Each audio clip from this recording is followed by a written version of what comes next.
34 സങ്കീർത്തനവും 108 സങ്കീർത്തനവും നാം ചേർത്ത് വായിക്കുമ്പോൾ നമ്മുടെ മനസ്സിൻ്റെ നിലയെ സംബന്ധിച്ച് വളരെ പ്രധാനപ്പെട്ടതായ രണ്ട് കാര്യങ്ങൾ അവിടെ കാണുവാൻ സാധിക്കും. 34 സങ്കീർത്തനത്തിൽ നാം കാണുന്നത് മനസ്സ് തകർന്നതായ ഒരു വ്യക്തിയുടെ നിലയും 108 സങ്കീർത്തനത്തിൽ കാണുന്നത് മനസ്സ് ഉറച്ചിരിക്കുന്നതായ ഒരു വ്യക്തിയുടെ സ്ഥിതിയുമാണ്. ഇത് രണ്ടും വളരെയേറെ പ്രധാനപ്പെട്ടതാണ്.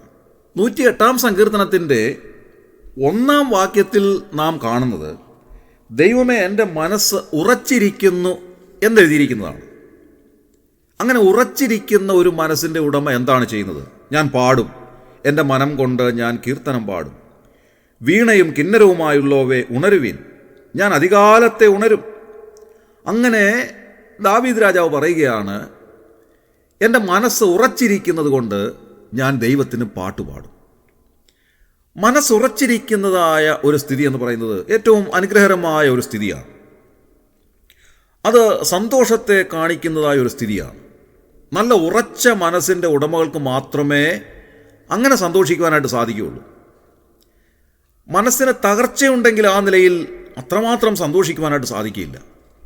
ഇവിടെ ദാവീദ് രാജാവ് പറയുന്നത് ഞാൻ അധികാലത്തെ ഉണരുമെന്നാണ്. 108 സങ്കീർത്തനം 2 വാക്യത്തിൽ നാം അതാണ് കാണുന്നത്. ഞാൻ അധികാലത്തെ ഉണരും. ഞാൻ ഉണർന്ന് എന്തു ചെയ്യും? ഞാൻ ദൈവത്തിന് പാട്ടുപാടും. എൻ്റെ മനസ്സുകൊണ്ട് ഞാൻ കീർത്തനം പാടും.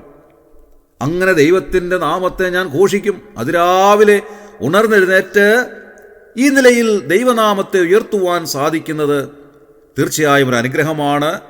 അത് നല്ല ഉറച്ച മനസ്സിൻ്റെ ഉടമകൾക്ക് മാത്രമേ ചെയ്യുവാൻ സാധിക്കുകയുള്ളൂ. ഞാനിങ്ങനെ വിചാരിക്കുകയാണ്, നമ്മുടെ പിതാക്കന്മാരുടെയൊക്കെ കാലത്ത് അവർ നല്ല ഉറച്ച മനസ്സിൻ്റെ ഉടമകളായിരുന്നു. അതിൻ്റെ ഏറ്റവും പ്രധാനപ്പെട്ട തെളിവെന്ന് പറയുന്നത് അധികാലത്തെ ഉണർന്ന് അവർ പാട്ടുപാടുമായിരുന്നു. ഞാൻ ഈ കാര്യങ്ങൾ നന്നായിട്ട് ഓർമ്മിക്കുന്നുണ്ട്. എൻ്റെ ചെറുപ്പകാലം മുതൽ ഞാൻ കണ്ടുവന്നതായ ഒരു കാര്യം, ഞങ്ങളുടെ ഭവനത്തിൽ അതിരാവിലെ സമയത്ത് തന്നെ ഞങ്ങളുടെ മാതാപിതാക്കൾ ഉണർന്നെഴുന്നേറ്റ് വളരെ ഉച്ചത്തിൽ പാട്ടുപാടുമായിരുന്നു.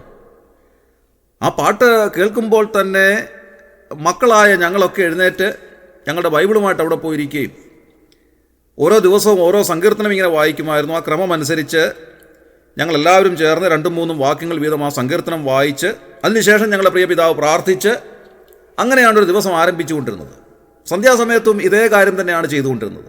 ഈ ഭാഗം ധ്യാനിക്കുമ്പോൾ എൻ്റെ മനസ്സിലേക്ക് വരുന്നതായ ചിന്ത ഇതാണ്: അധികാലത്തെ ഉണർന്നെഴുന്നേറ്റ് പാട്ടുപാടുവാൻ നമ്മെ പ്രേരിപ്പിക്കുന്ന ഘടകം എന്താണ്? നമ്മുടെ മനസ്സ് ഉറച്ചിരിക്കുന്നു എന്നുള്ളത് തന്നെയാണ്. ഉറച്ച മനസ്സിൻ്റെ ഉടമകൾക്ക് മാത്രമേ അധികാലത്തെഴുന്നേറ്റ് ദൈവനാമത്തെ ഉയർത്തുവാനും സന്തോഷത്തോടെ പാട്ടുപാടുവാനും സാധിക്കുകയുള്ളൂ. ഞാൻ വിചാരിച്ചിരിക്കുന്നത് ആ ഒരു കാലഘട്ടത്തിലുള്ള എല്ലാ ക്രിസ്തീയ ഭവനങ്ങളിലും ഇത് ചെയ്യുമായിരുന്നു. കാരണം പഴയ കാലത്ത് ഇതൊരു ജീവിതചര്യയായിരുന്നു എന്നുള്ളതിൽ യാതൊരു തർക്കവുമില്ല. ഈ കാലത്തും നാം അത് ചെയ്യുന്നുണ്ട്. എന്നിരുന്നാലും പഴയ കാലത്തെ ആ ഒരു കാര്യം തീർച്ചയായും വളരെ പ്രത്യേകതയുള്ളതായ ഒരു കാര്യമായിരുന്നു. കാരണം അന്നത്തെ മാതാപിതാക്കൾ വളരെ ഉറച്ച മനസ്സിൻ്റെ ഉടമകളായിരുന്നു. അങ്ങനെ ഉറച്ച മനസ്സിൻ്റെ ഒരു തെളിവായിട്ടാണ് വാസ്തവത്തിൽ ഇവർ അധികാലത്തെഴുന്നേറ്റ് ഉറക്കെ പാട്ടുപാടി ദൈവത്തെ മഹത്വപ്പെടുത്തിക്കൊണ്ടിരുന്നത്. പ്രിയമുള്ളവരെ, നമ്മുടെ മനസ്സ് നല്ല ഉറച്ച മനസ്സാകേണ്ടത് ആവശ്യമാണ്. എന്നാൽ പലപ്പോഴും നമ്മുടെ മനസ്സിന് ഉറപ്പില്ലാത്തതായി തീരാറുണ്ട്. പലപ്പോഴും നമ്മുടെ മനസ്സ് തകർന്നിരിക്കുന്നതായ സ്ഥിതിയിലേക്ക് മാറ്റപ്പെടാറുണ്ട്. അങ്ങനെ മനസ്സ് തകർന്നു പോകുന്നതിനെ സംബന്ധിച്ചാണ് നാം 34 സങ്കീർത്തനത്തിൽ സങ്കീർത്തനക്കാരനായ ദാവീദ് രാജാവ് രേഖപ്പെടുത്തിയിരിക്കുന്നത്. അദ്ദേഹം പറയുകയാണ്, 34 സങ്കീർത്തനം 18 വാക്യത്തിൽ, ഹൃദയം നുറുങ്ങിയവർക്ക് യഹോവ സമീപസ്ഥൻ, മനസ്സ് തകർന്നവരെ അവൻ രക്ഷിക്കുന്നു. ഈ മനസ്സ് തകർന്നിരിക്കുന്ന ആളിൻ്റെ സ്ഥിതി നോക്കുകയാണെങ്കിൽ അവിടെ എന്തൊക്കെയാണുള്ളത്? വളരെ പ്രധാനപ്പെട്ടതായ ഒരു കാര്യം എന്ന് പറയുന്നത് അതിൻ്റെ 6 വാക്യമാണ്. ഈ എളിയവൻ നിലവിളിച്ചു, യഹോവ കേട്ടു. നോക്കണം, അവിടെ വരുമ്പോൾ ഒരു നിലവിളിയാണ്. തകർന്നിരിക്കുന്ന മനസ്സിൽ നിന്ന് വരുന്നത് നിലവിളിയാണ്. പലപ്പോഴും നമ്മുടെ മനസ്സ് തകരുമ്പോൾ നമുക്ക് അധികാലത്തെഴുന്നേറ്റ് പാട്ടുപാടുന്നതിനേക്കാൾ ഉപരിയായി മനസ്സിൽ നിന്ന് ഉയരുന്നത് നിലവിളിയാണ് എന്നുള്ളത് നാം സമ്മതിക്കേണ്ടിയിരിക്കുന്നു. അതുകൊണ്ട് ദൈവവചനം പറയുകയാണ്, അങ്ങനെ മനസ്സ് തകർന്നിരിക്കുന്നവരുടെ ആ മനസ്സിനെ ഉറച്ച നിലയിലേക്ക് കൊണ്ടുവരുവാൻ സാധിക്കുന്നത് എപ്പോഴാണ്? ദൈവസന്നിധിയിലേക്ക് നാം അടുത്തു വരുമ്പോഴാണ്. കർത്താവിൻ്റെ സന്നിധിയിലേക്ക് നാം അടുത്തു വരുമ്പോൾ ഈ തകർന്നിരിക്കുന്ന മനസ്സിനെ ഉറച്ച മനസ്സാക്കി മാറ്റുവാൻ നമുക്ക് സാധിക്കും. കർത്താവിൻ്റെ സന്നിധിയിൽ മാത്രമേ അതിന് കഴിയുകയുള്ളൂ എന്നും ദൈവവചനം നമ്മോട് സ്പഷ്ടമായിട്ട് പറയുകയാണ്. പലപ്പോഴും നമ്മുടെ ജീവിതത്തിൻ്റെ വിവിധങ്ങളായ കാര്യങ്ങൾ കൊണ്ട് നമ്മുടെ മനസ്സിൻ്റെ ആ ഉറപ്പ് നഷ്ടപ്പെട്ടു പോകാൻ സാധ്യതയുണ്ട്. നമ്മുടെ ഹൃദയം തകർന്നു പോകാം, മനസ്സ് തകർന്നു പോകാം. അപ്പോൾ ഒരുപക്ഷെ നമ്മുടെ ജീവിതത്തിലേക്ക് നമ്മൾ അറിയാതെ കരച്ചിലിൻ്റെ അനുഭവം വന്നെന്നിരിക്കാം. അതുമാത്രമല്ല, നമ്മുടെ കാണുന്നത് അവങ്കിലേക്ക് നോക്കിയവർ പ്രകാശിതരായി അവരുടെ മുഖം ലജ്ജിച്ചു പോയതുമില്ല എന്നെഴുതിയിരിക്കുന്നു. എന്ന് പറഞ്ഞാൽ അതിൻ്റെ അർത്ഥം എന്താണ്? നമ്മുടെ മനസ്സ് തകരുന്നതായ സമയത്ത് നമ്മുടെ മുഖമെല്ലാം വാടിപ്പോകാം. നമ്മുടെ മുഖം പഴയതുപോലെയുള്ളതായ ഒരു പ്രസരിപ്പില്ലാതെ ആയി പോകാം. പല വിധത്തിലുള്ള ചിന്താകുലങ്ങൾ നമ്മുടെ മനസ്സിലേക്ക് വരുമ്പോൾ, നമ്മുടെ മനസ്സ് തകരുമ്പോൾ നമ്മുടെ മുഖത്തെ സന്തോഷമെല്ലാം നഷ്ടപ്പെട്ടു പോകാം. പ്രിയമുള്ളവരെ, ദൈവവചനം പറയുന്നു, അങ്ങനെയുള്ളവർ കർത്താവിൻ്റെ അരികിലേക്ക് വരുമ്പോൾ കർത്താവ് അവരെ സഹായിക്കുന്നു, അവർക്ക് ധൈര്യം നൽകുന്നു, സന്തോഷം നൽകുന്നു, അവരുടെ ജീവിതത്തിന് ആവശ്യമായ സമാധാനം നൽകുന്നു. അതുകൊണ്ടാണ് നാം വായിക്കുന്നത്, ഞാൻ സമാധാനത്തോടെ കിടന്നുറങ്ങും, നീയല്ലോ യഹോവേ എന്നെ നിർഭയം വസിക്കുമാറാക്കുന്നത്. ഇന്ന് രാവിലെ തകർന്ന മനസ്സിൻ്റെ ഉടമകളായിട്ട് ആരെങ്കിലും ഉണ്ടെങ്കിൽ ദൈവവചനം പറയുന്നു, കർത്താവിൻ്റെ അരികിലേക്ക് വന്നാട്ടെ. കർത്താവ് നിൻ്റെ മനസ്സിനെ ഉറച്ചതാക്കി മാറ്റും, നല്ല ഉറപ്പുള്ള മനസ്സിൻ്റെ ഉടമയാക്കി മാറ്റും. അതികാലത്തെ എഴുന്നേറ്റ് കർത്താവിൻ്റെ നാമത്തെ ഉയർത്തുവാൻ, പാട്ടുപാടുവാൻ, സന്തോഷിക്കുവാൻ നമുക്ക് സാധിക്കണമെങ്കിൽ നാം കർത്താവിൻ്റെ അരികിലേക്ക് വരണം. ഇന്ന് രാവിലെ ആ കർത്താവിൻ്റെ അരികിലേക്ക് നമുക്ക് അടുത്തു വരാം. നമ്മുടെ മനസ്സിൻ്റെ സകല കാര്യങ്ങളും കർത്താവിൻ്റെ സന്നിധിയിൽ തുറന്ന് വയ്ക്കുവാനായിട്ട് നമുക്ക് സാധിക്കും. നിന്റെ ഭാരം യഹോവയുടെ മേൽ വെച്ചുകൊള്ളുക, അവൻ നിന്നെ പുലർത്തുമെന്നാണ് ദൈവവചനം പറയുന്നത്. അതുകൊണ്ട് നമ്മുടെ ഭാരം എന്തെല്ലാമായിരുന്നാലും അതെല്ലാം കർത്താവിൻ്റെ മേൽ വെച്ചുകൊണ്ട് നമുക്ക് സ്വതന്ത്രരാകുവാൻ സാധിക്കും. നാം വായിക്കുന്നുണ്ട്, അവൻ നിങ്ങൾക്കായി കരുതുന്നതാകയാൽ നിങ്ങളുടെ സകല ചിന്താകുലവും അവൻ്റെ മേലിട്ടുകൊള്ളുവീൻ. നമ്മൾ തകർന്ന മനസ്സുമായിട്ടിങ്ങനെ നടന്ന് നമ്മുടെ മുഖമെല്ലാം വാടിയിരുന്ന് നമ്മുടെ ഹൃദയം വിങ്ങിയിരുന്ന് നാം വല്ലാതെ വിഷമിച്ച് നടക്കുവാനായിട്ടല്ല ദൈവം നമ്മോട് ആവശ്യപ്പെടുന്നത്. ദാവീദ് രാജാവ് പറയുന്നത് പോലെ, യഹോവ നല്ലവനെന്ന് രുചിച്ചറിവേൻ, അവനെ ശരണം പ്രാപിക്കുന്ന പുരുഷൻ ഭാഗ്യവാൻ. ഇന്ന് രാവിലെ നമുക്ക് കർത്താവിൻ്റെ അരികിലേക്ക് ചെല്ലാം, നമ്മുടെ സകല കാര്യങ്ങളും കർത്താവിനോട് പറയാം. നമ്മുടെ ഹൃദയം തകർന്നിരിക്കുന്നുവെങ്കിൽ, മനസ്സ് തകർന്നിരിക്കുന്നുവെങ്കിൽ അതിനെ ധൈര്യപ്പെടുത്തുവാൻ, അതിൻ്റെ തകർച്ച മാറ്റുവാൻ, നമ്മുടെ മനസ്സിനെ ഉറപ്പിക്കുവാൻ ദൈവസന്നിധിയിൽ അതികാലത്തെ എഴുന്നേറ്റ് സന്തോഷത്തോടെ പാട്ടുപാടി സന്തോഷിക്കുവാൻ, ദൈവനാമത്തെ ഉയർത്തുവാൻ, നമ്മുടെ സകല ഭാരങ്ങളും പ്രയാസങ്ങളും എല്ലാം കർത്താവിൻ്റെ മേലിട്ടിട്ട് സ്വതന്ത്രരായി നടക്കുവാൻ, സന്തോഷിക്കുവാൻ സാധിക്കുന്ന ഒരു അനുഭവം നമ്മുടെ ജീവിതത്തിൽ ഉണ്ടാകണം. അതാണ് ദൈവം നമ്മെ സംബന്ധിച്ച് ആഗ്രഹിക്കുന്നത്. ഇന്ന് രാവിലെ ഈ 108-ാം സങ്കീർത്തനത്തിൽ ദാവീദ് രാജാവ് പറയുന്നത് പോലെ, ദൈവമേ എൻ്റെ മനസ്സ് ഉറച്ചിരിക്കുന്നു എന്ന് പറയുവാൻ നമുക്ക് സാധിക്കണം.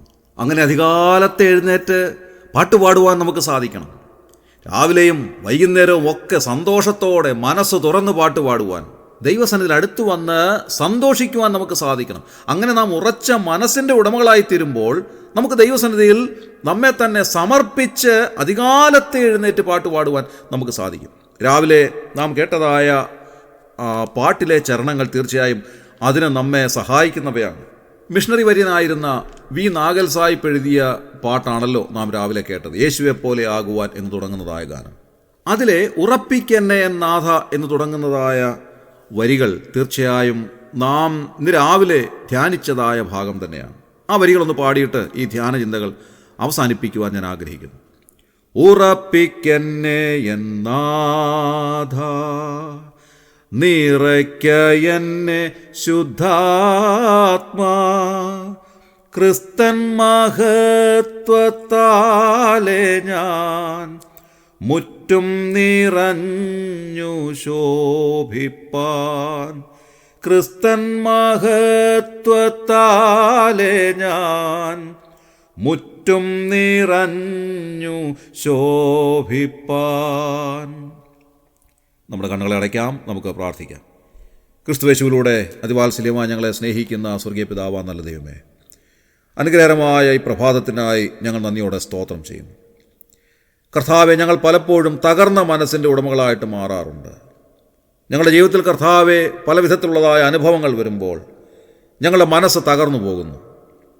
ഞങ്ങൾ പലപ്പോഴും നിലവിളിക്കുന്നവരായിട്ട് മാറിയിട്ടുണ്ട്. പലപ്പോഴും കർത്താവെ ഞങ്ങൾ ദുഃഖം അനുഭവിക്കുന്നവരായി തീർന്നിട്ടുണ്ട്. എന്നാൽ ഞങ്ങളുടെ മനസ്സിനെ ഉറപ്പിക്കുവാൻ കഴിവുള്ള അവിടുത്തെ സന്നിധിയിലേക്ക് ഇന്ന് രാവിലെ ഞങ്ങൾ അടുത്ത് വരികയാണ്. ദാവീദ് രാജാവ് പറയുന്നത് പോലെ എൻ്റെ മനസ്സ് ഉറച്ചിരിക്കുന്നു എന്ന് പറയുവാൻ തക്കോണം ഞങ്ങളുടെ മനസ്സിനെ അവിടുന്ന് ഉറപ്പിക്കണമേ എന്ന് ഞങ്ങൾ ഇന്ന് രാവിലെ പ്രാർത്ഥിക്കുന്നു. കർത്താവെ, ഞങ്ങളുടെ പ്രയാസങ്ങളൊക്കെ മാറ്റി, ഞങ്ങളുടെ ബുദ്ധിമുട്ടുകൾ മാറ്റി, ഞങ്ങളുടെ നിരാശ മാറ്റി, ജീവിതത്തിൽ ഞങ്ങളെ സന്തോഷമുള്ളവരാക്കി മാറ്റുവാൻ കഴിവുള്ള അവിടുത്തെ സന്നിധിയിൽ ഞങ്ങൾ അടുത്ത് വരികയാണ്. ഞങ്ങളുടെ ഭാരങ്ങളെല്ലാം ഇന്ന് രാവിലെ അവിടുത്തെ സന്നിധിയിൽ ഞങ്ങൾ ഇറക്കി വയ്ക്കുന്നു. ഞങ്ങളെ അവിടുന്ന് ധൈര്യപ്പെടുത്തണമേ കർത്താവേ, ഞങ്ങളുടെ മനസ്സിനെ ഉറപ്പിക്കണമേ എന്ന് ഞങ്ങൾ പ്രാർത്ഥിക്കുന്നു. ഉറച്ച മനസ്സിൻ്റെ ഉടമകളായിട്ട് അതികാലത്തെ എഴുന്നേറ്റ് അവിടുത്തെ നാമത്തെ ഉയർത്തുവാൻ, സന്തോഷത്തോടെ പാട്ടുപാടുവാൻ ഞങ്ങളെ സഹായിക്കണമേ. ആ നിലയിൽ അവിടുന്ന് സഹായിച്ചതിനായി ഞങ്ങൾ നന്ദിയോടെ സ്തോത്രം ചെയ്തു. ഈ ശുശ്രൂഷയിൽ സംബന്ധിച്ച എല്ലാവരെയും അവിടുന്ന് അനുഗ്രഹിക്കണമേ കർത്താവേ. അവരെല്ലാവരും ഉറച്ച മനസ്സിൻ്റെ ഉടമകളായി, ദൈവവചനത്തിൽ ഉറപ്പുള്ളവരായി, അടിസ്ഥാനപ്പെട്ടവരായി കർത്താവെ തങ്ങളുടെ ജീവിതത്തിൻ്റെ ഓരോ നിമിഷവും നല്ല ധൈര്യത്തോടെ ഉറപ്പോടെയും ജീവിപ്പാൻ അവരെ സഹായിക്കണമേ എന്ന് രാവിലെ ഞങ്ങൾ പ്രാർത്ഥിക്കുന്നു. ഞങ്ങളുടെ പ്രാർത്ഥന കേട്ടതിനായി സ്തോത്രം. ഞങ്ങളുടെ കർത്താവ് രക്ഷിതാവുമായ യേശു ക്രിസ്തുവിൻ്റെ ധന്യമായ നാമത്തിൽ തന്നെ ആമേൻ.